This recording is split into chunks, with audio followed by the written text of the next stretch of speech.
روشنی دیتا ہے تو اس میں چلتے ہیں. وَإِذَا أَظْلَمَ عَلَيْهِمْ قَامُوا، اور جب اللہ تبارک و تعالیٰ تاریک کر دے، اندھیرا جیسے بھی اندھیرا ہے تو خیر ہمارے یہاں تو لائٹ کا انتظام ہے، بہت سے دیہات وغیرہ میں آپ جائیں گے تو وہاں انتظام نہیں ہے، اور اس زمانے میں تو نہیں تھا، بجلی اس زمانے میں نہیں تھی. اللہ تعالیٰ مثال دے رہا ہے کہ جب اللہ تعالیٰ ان کو لائٹ یعنی روشنی دیتا ہے تو اس میں چلتے ہیں. کلما اضاء لهم مشوا فیہ واذا اظلم علیہم قاموا، اور جب ان کے اوپر تاریکی چھا جاتی تو کھڑے ہو جاتے ہیں. اللہ تعالیٰ کہہ رہا ہے وَلَوْ شَاءَ اللَّهُ لَذَهَبَ بِسَمْعِهِمْ وَأَبْصَارِهِمْ، اور اگر اللہ چاہے تو ان کی سماعت یعنی جس کان سے سنتے ہیں اس کو سماعت کہتے ہیں اردو کے اندر، یعنی سننے کی صلاحیت کہہ سکتے ہیں. وَلَوْ شَاءَ اللَّهُ، اگر اللہ چاہے تو ان کی سماعت کو اور ان کی بصیرت کو، جو آنکھ کو دیکھنے کی صلاحیت ہوتی ہے اس کو بصیرت کہتے ہیں، اگر اللہ چاہے تو ان کی سماعت اور ان کی بصارت کو چھین لیں. انہیں تو پتہ ہی نہیں، وہ سمجھ رہے ہیں کہ ہم اپنے آقاؤں کو خوش کر رہے ہیں، ان کی باتوں کو مان رہے ہیں، ان سے انعام پا رہے ہیں، ان سے واہوایت مل رہی ہے، ان سے ہم کو پیٹ تھپتھپا رہے ہیں وہ لوگ ہمیں، تو ہم ہی ہیں سب صحیح. اللہ کہہ رہا ہے ان کو تو پتہ ہی نہیں کہ اللہ تعالیٰ ان کے اوپر نگہبان ہے، اللہ تمام چیزوں سے باخبر ہے. سمندر کے اندر کیا اللہ جانتا ہے کہ نہیں؟ اللہ جانتا ہے. آسمانوں کے اوپر کیا اللہ تعالیٰ جانتا ہے. اور اللہ کی کتنی نشانیاں ہم دیکھیں کہ ماں کے پیٹ میں کیا اللہ جانتا ہے، جسے آکسیجن اللہ تعالیٰ پہنچا رہا ہے، جسے خوراک اللہ تعالیٰ پہنچا رہا ہے. ہم نے اپنی اللہ کی صفات اور ذات کو جانا ہی نہیں کہ اللہ تبارک و تعالیٰ ہر چیز پر قادر ہے. زمین کی گہرائی میں کیا ہے، کھودنے میں کیا نکلے گا، وہ اللہ کو پتہ ہے. اور یہ منافق سمجھ رہے ہیں کہ کچھ جانتا ہی نہیں اللہ تعالیٰ، سیرے سے اس کا انکار کرتے رہے ہیں. اللہ کہہ رہے ہیں وَلَوْ شَاءَ اللَّهُ لَذَهَبَ بِسَمْعِهِمْ وَأَبْصَارِهِمْ، اگر اللہ چاہے، اللہ اگر چاہے تو ان کی سماعت کو اور ان کی بصارت کو چھین لے. آگے اللہ تعالیٰ بیان کر رہا ہے ان اللہ علی کل شیء قدیر، بے شک اللہ تبارک و تعالیٰ ہر چیز پر قادر مطلق ہے. اللہ تعالیٰ ہر چیز پر قادر ہے. ہم اپنی سوچ میں نہیں لا سکتے کتنی بڑی بڑی نشانیاں اس دنیا کے اندر اللہ تعالیٰ نے پیدا کر رکھی ہیں. یہ نشانیاں اس لیے بیان پیدا کی گئی ہے تاکہ ہم اس کو دیکھ کر عبرت و نصیحت حاصل کریں کہ اللہ رب العالمین نے کیا کیا چیزیں بنائی ہوئی ہیں. اور اس ساری کائنات پہ ہم غور کریں کہ رات کو دن سے بدل دینا، دن کو رات سے بدل دینا، کہاں پر اس کا سوئچ بورڈ ہے. ہم تو بتی جلاتے ہیں تو ایک بورڈ ہے کہ جب آن کرتے ہیں تو بتی یا پنکھا چلنے لگتا ہے، آف کرتے ہیں تو رک جاتا ہے. لیکن یہ کیسے الٹ پھیر ہو رہا ہے، دن کو رات میں کون بدل رہا ہے، رات کو دن سے کون بدل رہا ہے، کون ہے جو سورج کو نکال رہا ہے، کون ہے جو سورج کو غروب کر رہا ہے. یہ بہت بڑی بڑی نشانیاں اللہ رب العالمین کی اس کائنات کے اندر موجود ہیں. یہ صرف اس لیے کہ اس نشانیوں کو دیکھنے کے بعد ہم اپنے رب کو پہچان سکیں کہ اللہ تبارک و تعالیٰ حقیقی ہمارا اور آپ کا معبود ہے جس نے ہم سب کو پیدا کیا. اس کے بعد اللہ تبارک و تعالیٰ آگے بیان کر رہا ہے سورہ بقرہ آیت نمبر 21 کے اندر کہ یا ایھا الناس اعبدوا ربکم الذی خلقکم والذین من قبلکم لعلکم تتقون. یا ایھا الناس، اے لوگو، یہاں تمام لوگوں کو مخاطب کیا گیا ہے، چاہے اس زمانے میں مسلمان ہو، صحابہ کی جماعت ہو، چاہے اللہ کے نبی صلی اللہ علیہ وسلم کے زمانے میں کفار مشرکین ہو، چاہے یہود و نصارہ ہو، سارے لوگ عام بات ہے. اللہ تعالیٰ سارے لوگوں سے کہہ رہا ہے کہ یا ایھا الناس اعبدوا ربکم الذی خلقکم، تم اپنے اس رب کی عبادت کرو جس نے تم کو پیدا کیا. عبادت کرو جس نے تم کو پیدا کیا. اب اس کو آسان الفاظ میں اگر ہم ترجمہ کریں تو جس نے تم کو پیدا کیا اے لوگوں اس کی عبادت کرو. اب سوال یہ ہے کہ ہم کو پیدا کس نے کیا، ہم کو پیدا کس نے کیا. اگر چھوٹے بچوں سے سوال کیا جائے جو ابھی سن بلوغت کو نہیں پہنچے ہیں یا باشعور نہیں ہیں تو وہ کہیں گے کہ ہماری امی نے پیدا کیا ہم کو، ہم امی کے پیٹ سے پیدا ہوئے ہیں. یہ ان کی معصومیت بھری جواب ہے. لیکن یہاں بتایا جا رہا ہے کہ اے لوگو تم اس رب کی عبادت کرو جس نے تم کو پیدا کیا. تو یہ شعور کیا ہے، سمجھداری میں یہ بتلائیے کہ ہمیں اور آپ کو کس نے پیدا کیا. ہم لوگ جانتے ہیں ہمیں اور آپ کو کس نے پیدا کیا، کس نے پیدا کیا بتائیے. اللہ رب العالمین نے پیدا کیا. تو اس آیت کریمہ کے اندر اللہ تبارک و تعالیٰ کہہ رہا ہے دیکھیے یہ ایک اشارہ ہے. اللہ اگر چاہے تو صاف نہیں کہہ سکتا کہ تم اللہ کی عبادت کرو. یہ قرآن کا ایک بہترین انداز ہے، یہ قرآن کا ایک بہترین انداز ہے. اللہ تعالیٰ نے یہاں پہ اشارے میں کہا کہ اے لوگو اس کی عبادت کرو جس نے تم کو پیدا کیا. یہ اس لیے بیان کیا، بڑا مہین معنی ہے اس کا، اس لیے بیان کیا کہ ہر انسان کو پتا ہونا چاہیے کہ اس کو پیدا کس نے کیا.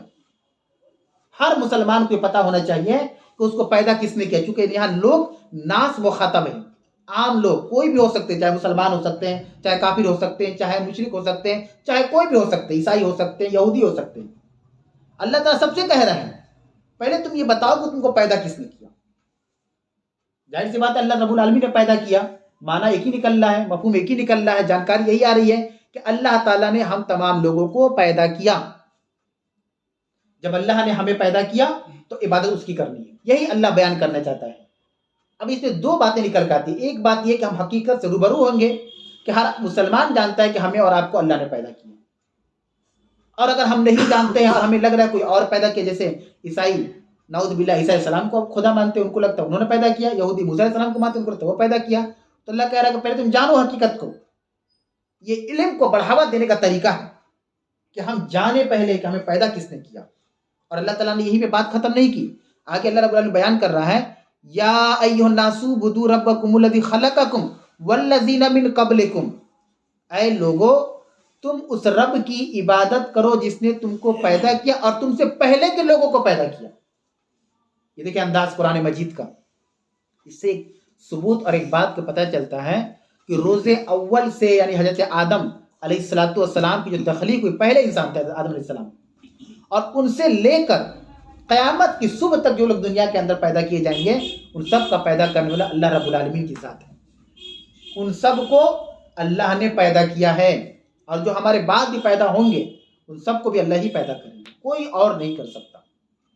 تو اللہ تعالیٰ کہہ رہا ہے کہ اے لوگو تم اس رب کی عبادت کرو جس نے تم کو اور تم سے پہلے کے لوگوں کو پیدا کیا. یعنی ہمارے باپ دادا و اجداد کو اللہ رب العالمین نے پیدا کیا، تو عبادت اللہ تعالیٰ کی کرنی ہے. مزید آگے اللہ رب العالمین بیان کر رہا ہے کہ ہم کیوں اللہ کی عبادت کریں. اب سوال یہ ہے کہ اللہ تعالیٰ کیوں کہہ رہا ہے کہ عبادت کرو. اے لوگو جس نے تم کو پیدا کیا، جس نے تم سے پہلے کے لوگوں کو پیدا کیا، تم اس رب کی عبادت کرو. تو کوئی ہم سے سوال کرے گا کہ امام صاحب یہ بتائیے کہ ہم عبادت کیوں کریں، کیا وجہ ہے عبادت کرنے کی. تو اللہ تعالیٰ کہہ رہا ہے کہ لعلکم تتقون، تاکہ تم پرہیزگار بن جاؤ، تاکہ تم پرہیزگار بنو. تقوی کا معنی کیا ہوتا ہے؟ پرہیزگار شخص، اللہ کا خوف کھانے والا. متقی کسے کہا جاتا ہے؟ جس کے دل میں اللہ کا خوف ہو، جس کے دل میں اللہ کی محبت، اسی کو کہا جاتا ہے تقوی والا، پرہیزگار، متقی. یہ سب انہی لوگوں کو کہا جاتا ہے. تو اپنے اندر اگر تقوی پیدا کرنا، جسے بہت سے لوگ سوال کرتے ہیں کہ ہم نماز پڑھتے ہیں لیکن ذہن میرا بھٹک جاتا ہے نا. بہت سے ہمارے بھائی ہیں جو عبادت کرتے ہیں لیکن ذہن منتشر ہو جاتا ہے، پھیل جاتا ہے، ادھر ادھر چلا جاتا ہے. بہت سارے ہمارے بھائی ہیں جو جانا چاہتے ہیں کہ جا بھی نہیں سکتے، جا بھی نہیں سکتے. تو ان سب کا علاج سمجھ میں آ رہا ہے کیا ہے؟ اللہ کی عبادت.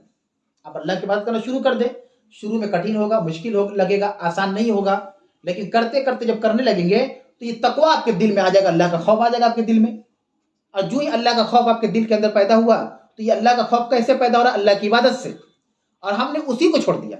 بات سمجھ میں آ رہی ہے نا کہ اپنے دل میں تقوی لانے کے لیے اللہ کی عبادت شرط ہے. یہاں بیان کیا لعلکم تتقون، تم اپنے رب کی عبادت کرو جس نے تم کو اور تم سے پہلے کے لوگوں کو پیدا کیا. لعلکم تتقون، تاکہ تمہارے اندر تقوی پیدا ہو. تو تقوی کیسے پیدا ہوگا؟ تقوی پیدا ہونے کے لیے ہمیں عبادت اللہ کی کرنی ہے. جب عبادت کرنے لگیں گے تو اللہ تعالیٰ اس میں بھی ہمیں کیا کر دے گا؟ بڑھا دے گا، بڑھا دے گا. دل کے اندر ہم کفر رکھیں یا حق بات رکھیں، جو رکھیں گے اللہ اسی کو بڑھائے گا. اسی لیے میں اپنے بھائیوں سے خاص کر درخواست کرتا ہوں کہ دل میں کبھی کسی کے نفرت نہ رکھیں. کوئی آپ کے ساتھ برا کیا ہے، ہو سکتا ہے کہ دنیا میں بچ جائے، لیکن اللہ کا جو قانون ہے، اللہ کا جو عدل ہے، اللہ کا جو انصاف ہے، وہ ایسا ہے کہ کسی کے ساتھ ناانصافی نہیں ہوگی. یہاں نہ ہو سکے ہمارے ساتھ انصاف، محشر میں ضرور انصاف ہوگا انشاءاللہ تعالیٰ. یہ بات یاد رکھیں. لیکن اگر کسی نے آپ کو تکلیف یا ہم میں سے کسی کو تکلیف پہنچا دیا، اب اس کی نفرت اپنے دل میں نہ رکھے، ورنہ اللہ اس کو بڑھا دے گا. دل بہت پاکیزہ جگہ ہے، وہاں محبت رکھیے اللہ رب العالمین کی اور جناب محمد رسول اللہ صلی اللہ علیہ وسلم کی. آگے اللہ رب العالمین بیان کر رہا ہے الذی جعل لکم الارض فراشا. اب اللہ تبارک و تعالیٰ بیان کر رہا ہے کہ ہم اللہ کی عبادت کیوں کریں؟ تاکہ تقوی ہو، ہمارے دل میں تقوی پیدا ہو، ہم پرہیزگار ہوں.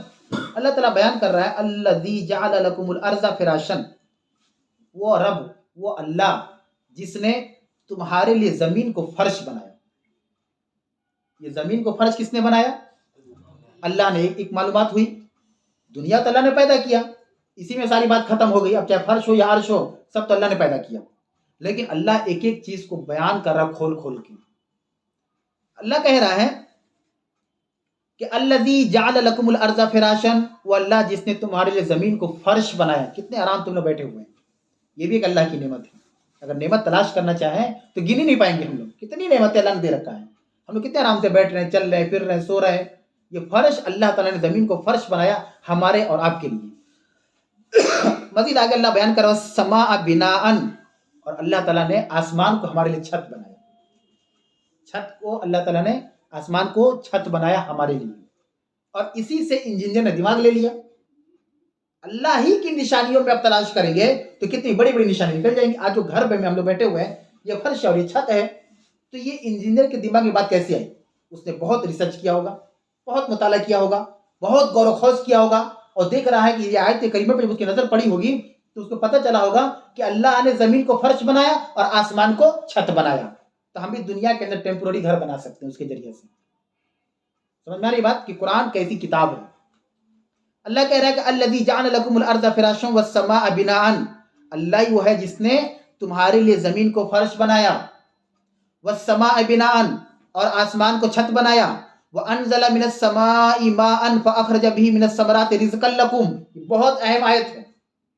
دیکھیے اللہ کیا بیان کر رہا ہے, وانزل من السماء ماء, اللہ نے آسمان سے بارش برسات ہے. بارش کہاں سے برستی ہے؟ آسمان سے. اللہ کہہ رہا ہے کہ وانزل من السماء ماء, وہی وہ ہے اللہ جس نے آسمان سے بارش برسا کر فاخرج به من الثمرات رزقا لکم, اس بارش کے ذریعہ سے پھل کو پیدا کر کے تمہارے لیے رزق بنایا, تمہارے لیے رزق بنایا. تو یہ جو بارش جو ہو رہی ہے, اس بارش کے اندر بھی عبرت و نصیحت ہے. اگر یہ بارش نہ ہو تو کیا پھل پیدا ہو سکتے ہیں؟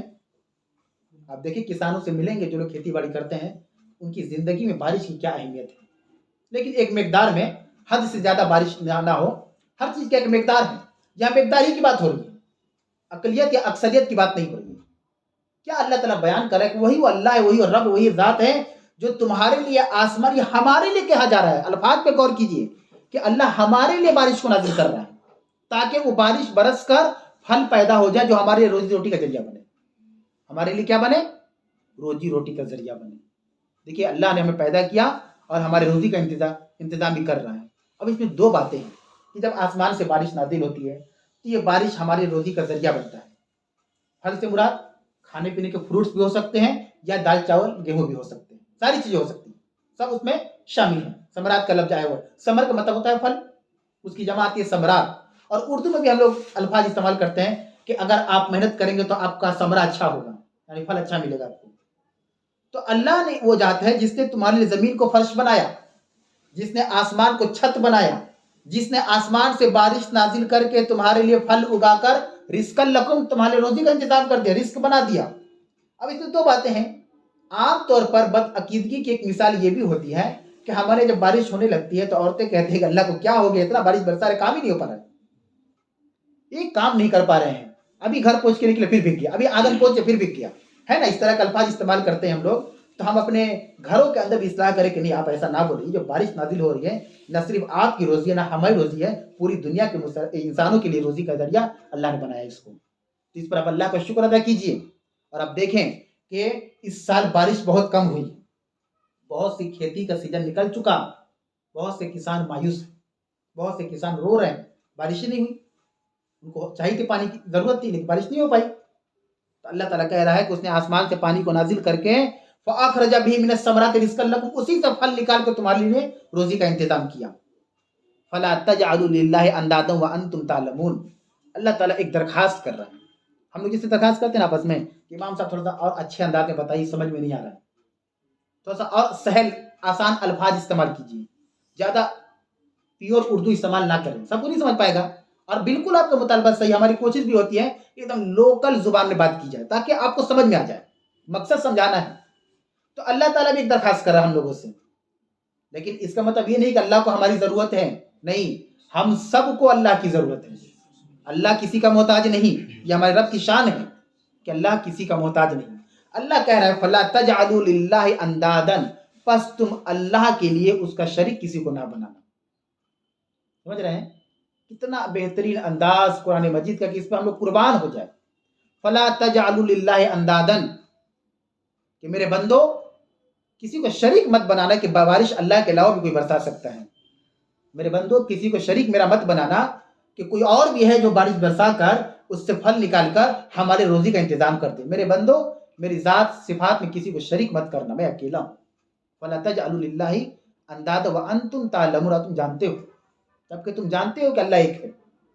یعنی علم ہے ہم کو کہ اللہ ایک ہے. وانتم تعلمون کا معنی سمجھ لیجئے، ہم لوگ جانتے ہیں قل هو اللہ احد کا معنی ہوتا ہے کہ نبی صلی اللہ علیہ وسلم آپ کہہ دیجئے اپنے امتیوں سے کہ اللہ ایک ہے. ہم کو اس بات کا علم ہے، اب اس کے باوجود بھی ہم یہ عقیدہ رکھیں کہ نہیں کوئی اور بھی ہے جو بارش نازل کر سکتا ہے، کوئی اور بھی ہے جو بارش برسا کر پھل اگا کر ہماری روزی بنا سکتا ہے، کوئی اور بھی ہے جو زمین کو فرش بنا سکتا ہے، کوئی اور بھی ہے نعوذ باللہ من ذالک کے جو آسمان کو ہمارے لیے چھت بنا سکتا ہے.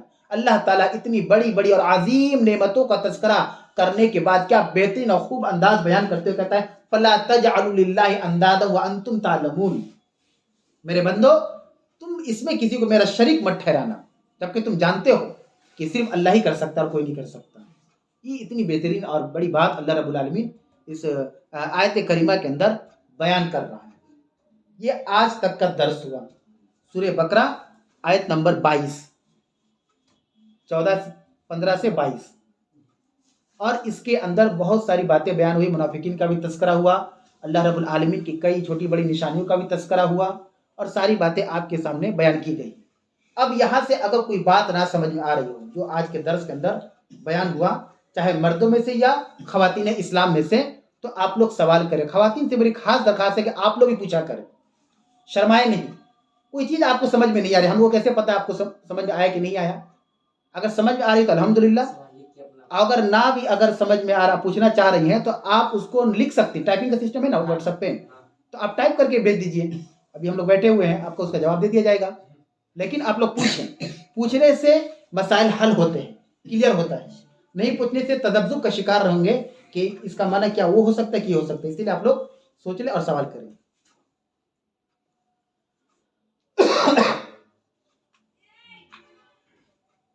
کرسمس ڈے کے بارے میں تھوڑا بتا دیں. اچھا اس کے بعد تھوڑا سا دیکھ لیتے ہیں. ہاں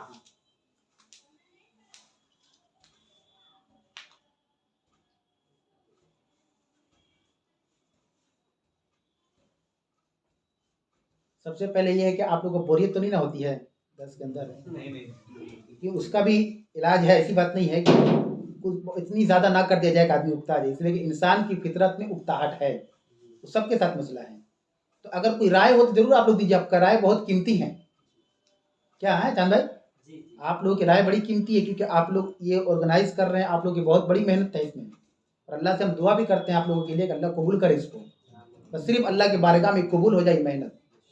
آپ لوگ آتے ہیں، ہم کو بھی اچھا لگتا ہے، ہم کو بھی بولنے میں مزہ آتا ہے. اور اسی وقت کی بات نہیں، اور بھی کوئی قیمتی مشورہ آپ دے سکتے ہیں تو دیں. اکتاہٹ ہم اس لیے پوچھا کہ آپ لوگ سامنے بیٹھتے ہیں تو ہو سکتا ہے کہ تھوڑا وقت اور چھوٹا کیا جائے، آدھے گھنٹے کیا جائے، 35 50 60 جو بھی، یا تھوڑا اور بڑھا بھی دیا جائے. امام صاحب 45 منٹ مت کیجیے، ہم لوگ 1 گھنٹہ سننا چاہتے ہیں، ہم لوگ کو اچھا لگتا ہے، تو اس کو آپ بڑھائیے. تو اس طرح کی باتیں آپ ضرور اپنے ذہن میں ہے تو بتائیے، شرمائیے نہیں.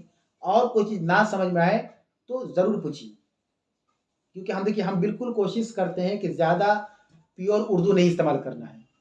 جو ماحول میں آپ لوگ رہتے ہیں، ہماری پیدائش اسی ماحول میں ہوئی، وہی بھاشا ہماری بھی ہے. اسی لیے ہم کوشش کرتے ہیں کہ لوکل زبان میں سمجھا سکیں. اور یہ قرآن اللہ کی کتاب ہے، اسی لیے نازل کیا کہ ہر زبان میں بھی قرآن نازل ہوا ہے. اس کا انداز آپ دیکھیں گے جیسے ہم لوگ بات کرتے ہیں آپس میں اسی طرح بھی ہے. تو آپ لوگ سمجھے، اور اگر کوئی سوال ہے تو ضرور سوال کریں، گھبرائیے مت، شرمائیے مت کہ دوسرے سنیں گے تو کیا کہیں گے، باہر نکلیں گے ارے بھائی تم کو نہیں سمجھ میں اتنا آسان تھا. ایسا ہوتا ہے، ایسا ہوتا ہے کہ نکلنے والے اپنے وہ سوال کیے ایک دم آسان تھا تم کو نہیں سمجھ میں آیا. نہیں، ایسا نہیں ہے. قرآن کا معاملہ ہے، دین کا معاملہ ہے، سیکھنے کی ضرورت ہے. دیکھیں کرسمس کے بارے میں سوال ہوا ہے کہ تھوڑا اس کے بارے میں مختصر بتا دیں. تو ہاں یہ ضرورت بھی ہے اور وقت کا تقاضا بھی ہے، کیونکہ آپ لوگ سب کے سب نوجوان ہیں ماشاء اللہ، اور نوجوانوں کے لیے زیادہ ضرورت ہے کہ ہم اس حقیقت کو جان سکیں اصل میں ہے کیا. کیونکہ لا علمی کی بنیاد پر ہم ان چیزوں میں شریک ہو جاتے ہیں یا شامل ہو جاتے ہیں. تو اس کے بارے میں